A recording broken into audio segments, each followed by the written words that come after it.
அன்பார்ந்த இறைமக்களே, இயேசு கிறிஸ்துவின் நாமத்தினால் உங்கள் அனைவருக்கும் என் வாழ்த்துதலையும் வணக்கத்தையும் தெரிவித்துக் கொள்கிறேன்.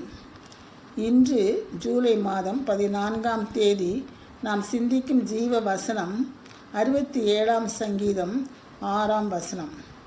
67:6. பூமி தன் பலனை தரும், தேவனாகிய கர்த்தர் எங்கள் தேவனே எங்களை ஆசீர்வதிப்பார்.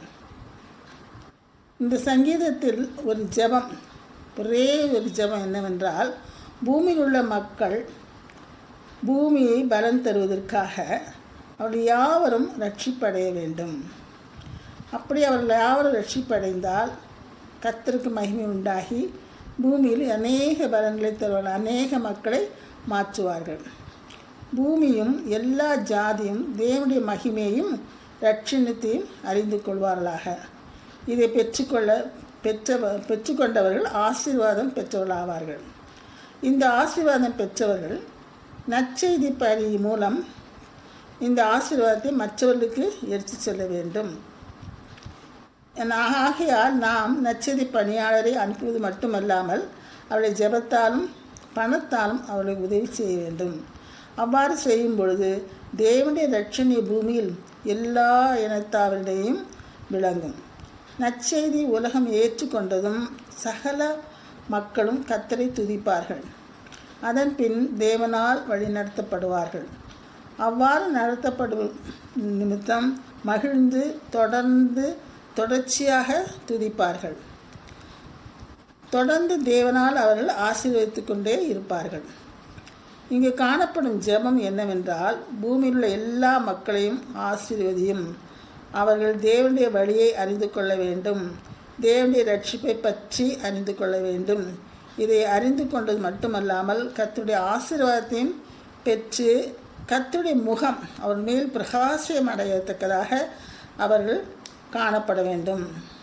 இப்படி காணப்பட்டவர்கள் தாங்கள் பெற்றதை மற்றவர்களுக்கு சொல்லத்தக்கதாக அவர்கள் இருக்க வேண்டும். இப்படியாக பூமியில் உள்ள மற்றவர்களுக்கு அறிவிப்பது, அவர்கள் ஆசீர்வாதம் பெற்று ரட்சிப்படைய செய்வதே சிறந்த நற்செய்தி பணியாகும்.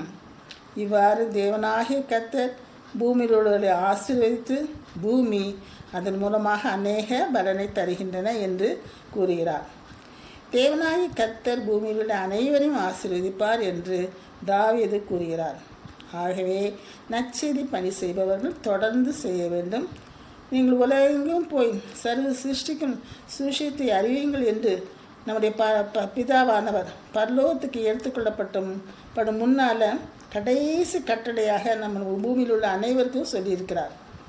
ஆகவே அதை நாம் செய்து ஆசீர்வாதத்தை பெற்றுக்கொண்டு பூமிக்கு பலனை தர வேண்டும். அந்த பலனை பெறுவதனால தேவன் எல்லாரையும் ஆசீர்வதிப்பாராக. ஜெபம்.